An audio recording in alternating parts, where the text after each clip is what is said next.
Assalamualaikum warahmatullahi wabarakatuh. Saya Ipa Saripah dari jurusan Sejarah Peradaban Islam semester 4. Di sini akan menerangkan tentang Islam pada masa kolonial di Malaysia. Yang pertama yaitu latar belakang. Latar belakang Islam pada masa kolonial di Malaysia. Pada tahun 1511, Malaka jatuh ke tangan Portugis.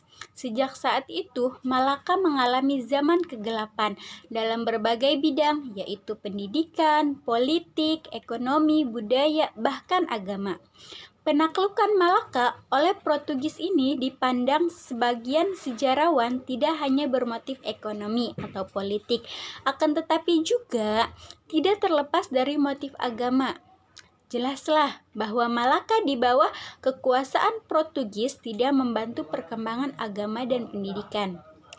Tapi tahun 1641 Portugis mampu dikalahkan Belanda karena jajahan Belanda tidak mentolerir pengusaha Melayu melanggengkan adat istiadat mereka. Maka pada akhirnya Belanda jatuh ke tangan Inggris pada tahun 1975. Tahun 1874 Inggris membuat perjanjian, yaitu perjanjian Pangkor, yang isinya Inggris berjanji tidak akan ikut campur dalam urusan-urusan yang menyangkut adat istiadat dan agama orang Melayu. Akan tetapi hanya saja kolonial Inggris dengan kebijakan dan peraturan yang diberlakukannya kepada bangsa Melayu telah menjauhkan bangsa Melayu dari agama Islam. Penjajahan Melayu oleh Inggris telah menyebabkan melemahnya nilai-nilai Islam yang telah meresap dalam tatanan masyarakat tradisional Melayu. Malaysia adalah sebuah negara federal yang terdiri dari 13 negara bagian dan 3 wilayah persekutuan di Asia Tenggara dengan luas 329.847 km persegi. Ibu kotanya adalah Kuala Lumpur, sedangkan Putrajaya menjadi pusat pemerintahan persekutuan. Negara ini dipisahkan ke dalam 2 kawasan, yaitu Malaysia Barat dan Malaysia Timur. Sebelum terbentuknya negara Malaysia pada tahun 1963, di Jazirah Malaysia berdiri beberapa negara kecil, yaitu beberapa negara kecil terbentuknya kesultanan. Mereka bergabung ke dalam persekutuan Tanah Melayu yang berada di bawah kekuasaan Inggris.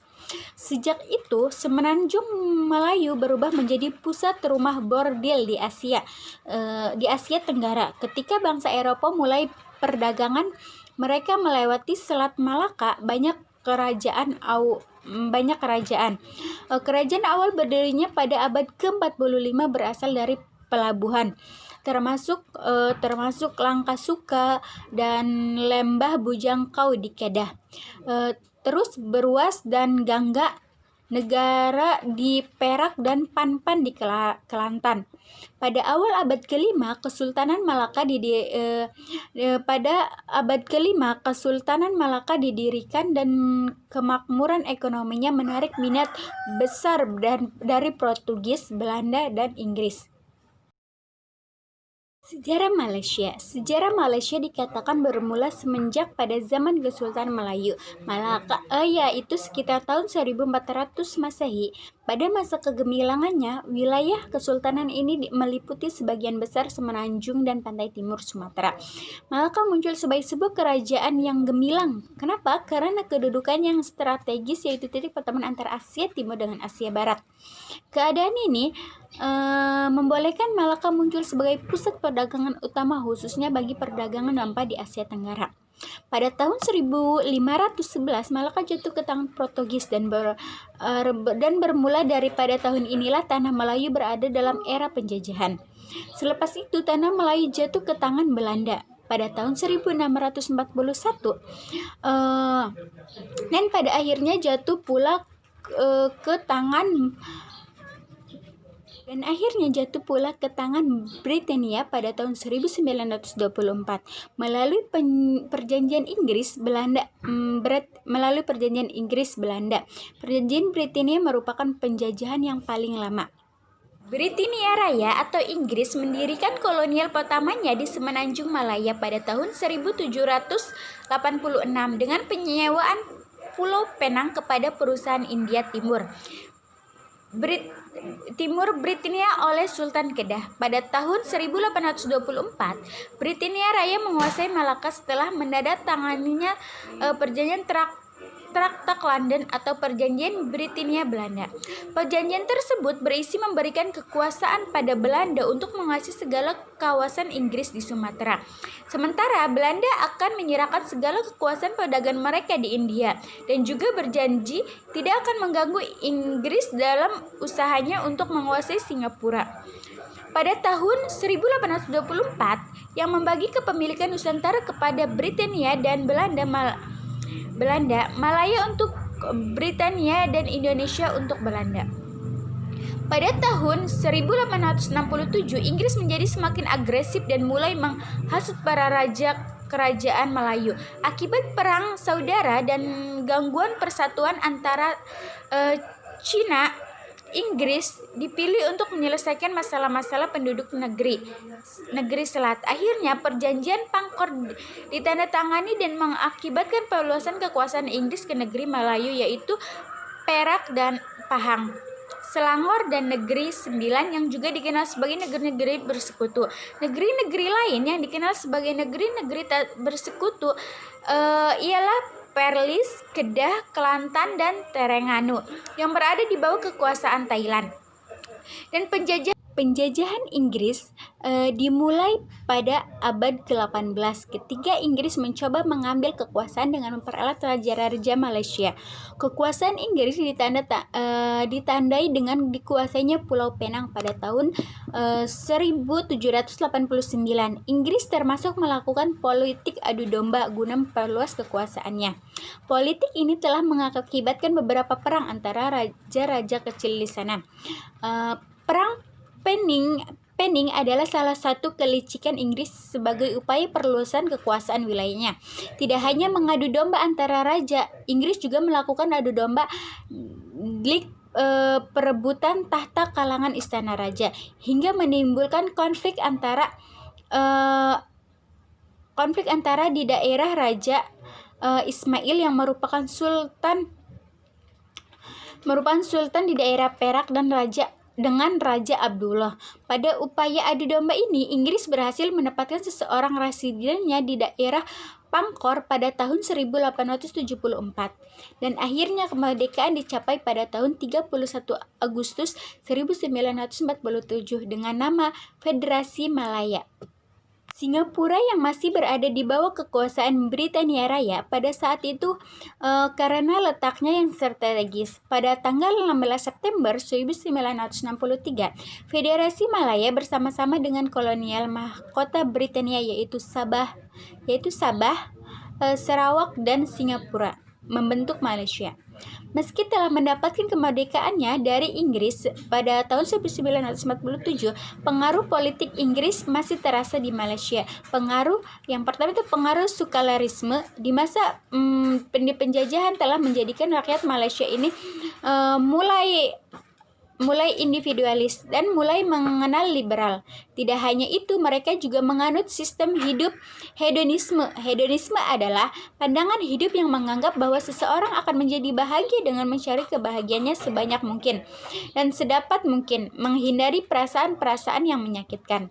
Pada dasarnya, modernisme yang diterapkan Inggris di Malaysia langsung menyentuh agama, karena justru agamalah yang mencakup seluruh aspek kehidupan. Inggris menggunakan konsep natural yang berarti tidak ikut campur tangan. Akan tetapi, pada dasarnya konsep yang diterapkan oleh Inggris tersebut berarti menghambat keberlanjutan proses Islamisasi atau de-Islamisasi dan memperlancar proses Kristenisasi. Inggris menerapkan konsep tersebut pada perundangan, pendidikan, dan sosial budaya. Dalam bidang perundangan, tindakan Inggris dimulai pada Perjanjian Pangkor, yaitu pada tahun 1874. Inggris tidak menjalani isi dari perjanjian tersebut secara semestinya. Perjanjian tersebut mengisyaratkan bahwa kekuasaan raja terbatas pada agama dan adat saja, sedangkan berbagai aspek kehidupan lainnya berada di bawah kekuasaan residen. Dalam kenyataannya, Inggris masih ikut campur tangan dalam urusan agama yang sebenarnya merupakan hak raja. Inggris turun tangan langsung dalam kerja para komite yang mengurusi masalah agama. Inggris mengesahkan Mohammedan Marriage Ordinance yang merupakan undang-undang perkawinan dengan menyempitkan peran Islam di dalamnya.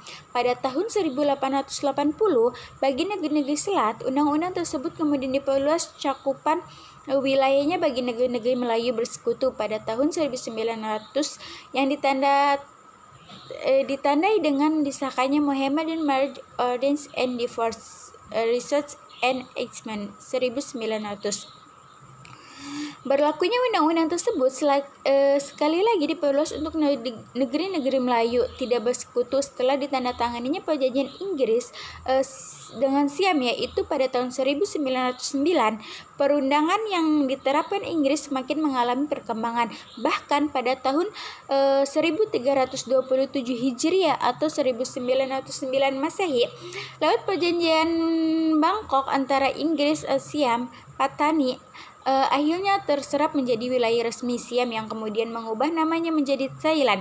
Hal ini ditunjukkan dengan disahkannya Mohammedan Laws Amendment pada tahun 1904 dan Mohammedan Offence Bill pada tahun 1938. Di dalam peraturan tersebut terdapat hukum bagi orang-orang yang melakukan kesalahan. Berbagai hal dapat dijadikan seorang memperoleh sebuah hukuman. Di antaranya adalah tidak menunaikan salat Jumat, makan di tempat umum pada bulan Ramadan, minum arak di tempat umum, berzina dengan sesama muslim, mengajar tanpa izin resmi dari petinggi bidang keagamaan, dan mencetak kitab tanpa seizin pihak berkuasa. Undang-undang tersebut semakin diperluas secara bertahap untuk negeri-negeri Melayu tidak bersekutu. Inggris juga mengatur sistem wakaf, haji maupun zakat. Warisan perundangan Inggris tersebut masih tetap dipertahankan. Peran Islam dalam perundangan sering dipinggirkan. Salah satu bukti bahwa warisan penjajahan tersebut masih tetap dipertahankan adalah Akte Undang-Undang Sipil yang pada 1956 yang merujuk kepada Common Law of England. Undang-undang ini menjadi penghalang utama bagi pelaksanaan undang-undang Islam di Malaysia. Selama undang-undang tersebut berlaku, undang-undang Islam pun tidak dapat dilaksanakan. Bidang pendidikan juga tidak luput dari perhatian dan pengaruh dari pihak penjajah. Sekularisasi juga diterapkan di bidang ini. Pelajaran tentang ilmu-ilmu Islam sebisa mungkin direduksi oleh penjajah. Raffles menjadi tokoh penting dalam kebijakan ini. Pelajaran Al-Quran secara bertahap mulai dikurangi keberadaannya. Hal tersebut menimbulkan pertentangan tersendiri di kalangan masyarakat. Penjajah mengangkat pengawas sekolah-sekolah Melayu di negeri-negeri Selat yang menyebabkan masyarakat enggan memasukkan anak-anaknya ke sekolah. Sekolah Melayu atau Inggris karena dianggap kafir. Demi menggalakkan anak-anak Melayu agar tetap bersekolah, pihak penjajah memasukkan pelajaran Al-Quran dengan beberapa syarat. Pelajaran Al-Quran harus dipisahkan dari pelajaran bahasa Melayu dan diajarkan pada siang hari selepas pelajaran bahasa Melayu. Bukan hanya itu saja, gaji guru Al-Quran harus dibayar oleh orang tua murid sendiri.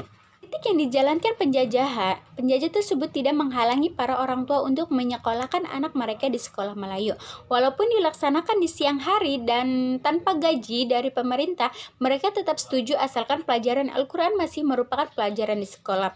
Akan tetapi, dalam perkembangannya, sistem ini mulai dihapuskan. Weinstein yang berkedudukan sebagai penolong pengarah pelajaran mengusulkan agar kelas Al-Quran dihapuskan. Menurutnya, kedudukan pelajaran Al-Quran sebagai pendorong orang tua untuk menyekolahkan anak-anak mereka di sekolah Melayu sudah tidak penting lagi. Pelajaran Al-Quran mengalami pengasingan dari pelajaran yang lainnya. Nilai pelajaran ini tidak dicampurkan dengan pelajaran lain. Dalam ijazah, nilai pelajaran Al-Quran juga tidak ikut sertakan, hanya diberikan sebuah sertifikat untuk menandai berhasil atau tidaknya pelajaran ini. Hanya terdapat sedikit perkembangan terhadap pelajaran Al-Quran. Hal tersebut terjadi pada dekade terakhir dari masa penjajahan. Perkembangan positif ini diawali dengan dibangunnya sekolah tinggi Islam di Kelang. Dibentuk juga sebuah panitia untuk mendirikan sekolah tinggi Islam Malaya atas inisiatif dan persekutuan seruan Islam se-Malaya. Dan pada 25 Februari 1955 pembangunan dimulai. Sebenarnya, Barnes yang juga bergabung dengan kaum penjajah telah mengusulkan untuk memasukkan pelajaran Islam dengan pelajaran lain.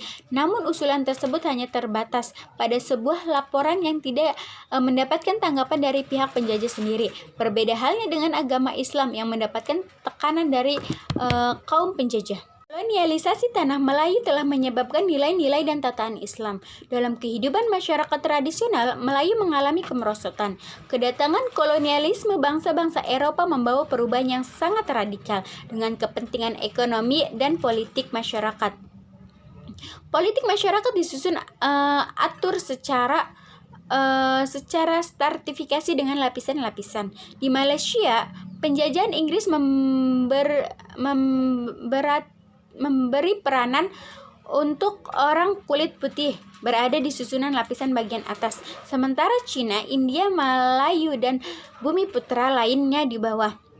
Kebijakan kolonial Portugis selama 130 tahun sejak 1511 cenderung mencegah penyebaran Islam dan perkembangan usaha dagang Muslim. Namun, Portugis gagal dalam usaha ini, terutama karena terus-menerus mendapat perlawanan orang Melayu. Belanda yang datang setelah mengalah Puan Portugis pada tahun 1641 agak lebih toleran kepada para pengusaha Melayu. Pada tahun 1795, Belanda dapat ditaklukkan oleh kekuasaan Inggris. Di bawah kolonialisasi Inggris, perkembangan ajaran agama Islam dan pengaruhnya pada kehidupan Melayu menjadi terbatas. Malaysia menyuguhkan suatu pengalaman Islami yang unik. Malaysia adalah sebuah masyarakat multi-etnik dan multi-agama, namun mempunyai kekuatan politik dan budaya yang dominan. Sejak periode awal, Islam mempunyai ikatan erat dengan politik dan masyarakat. Islam merupakan legitimasi bagi para sultan yang memegang peran sebagai pemimpin agama, pembela iman, sekaligus pendidikan dan nilai-nilai adat. Ada beberapa aspek yang dapat dicatat mengenai intervensi kolonial sehingga ruang gerak, perkembangan dan pelaksanaan Islam menjadi terbatas. Antara lain menyangkut hukum Islam. Ada beberapa aspek yang dapat dicatat mengenai intervensi kolonial sehingga ruang gerak, perkembangan dan pelaksanaan Islam menjadi terbatas. Antara lain menyangkut hukum Islam menjadi terbatas, paradigma politik Islam serta munculnya permasalahan terkait dengan demografi penduduk. Yang pertama yaitu berkaitan dengan perkembangan hukum Islam. Hukum Islam menempati posisi dasar di Kesultanan Melayu.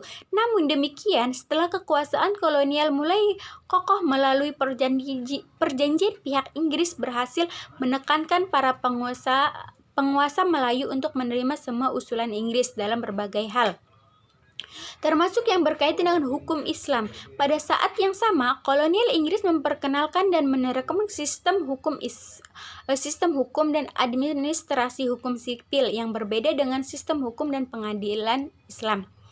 Yang kedua, dampak lain yang juga terkait dengan kolonialisasi Inggris adalah kemerosotan paradigma politik Islam.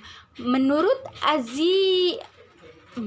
Menurut Aziyumardi Azra, kolonialisme yang kemudian disusul dengan penyebaran gagasan-gagasan dan konsep politik modern seperti nasionalisme.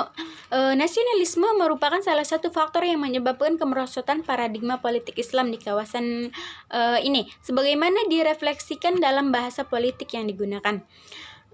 Yang ketiga yaitu aspek lain dari kebijakan Inggris yang relevan dengan pembahasan ini adalah masalah demografi. Pada saat yang sama dengan pembatasan pelaksanaan hukum Islam, demografi mengalami perubahan. Masyarakat menjadi pluralis akibat imigrasi besar-besaran orang-orang non-Muslim Cina dan India yang sengaja didatangkan Inggris untuk bekerja di sektor industri pertambangan dan perkebunan. Perkembangan Islam dalam sebuah negara yang akan terbentuk ialah pluralitas masyarakat dengan multi agama dan budayanya, jelas menjadi penghambat bagi perkembangan ajaran agama Islam karena berbagai aspek yang terkait dengan masyarakat yang berbeda. Agama dan budaya perlu menjadi pertimbangan dalam merumuskan setiap kebijakan dan peraturan kenegaraan pada sebuah negara yang baru terbentuk, sehingga dampaknya setiap kebijakan dan aturan bersifat netral. Karena keberpihakan pada ajaran agama, prinsip hukum dan budaya tentu akan dinilai mendiskreditkan yang lain. Dengan demikian itulah salah satu sebab mengapa sistem pemerintahan, bentuk negara dan sistem hukum yang berlaku pada negara Malaysia tidak dapat menerapkan kembali sistem pemerintahan dan hukum yang pernah berlaku pada masa Kesultanan.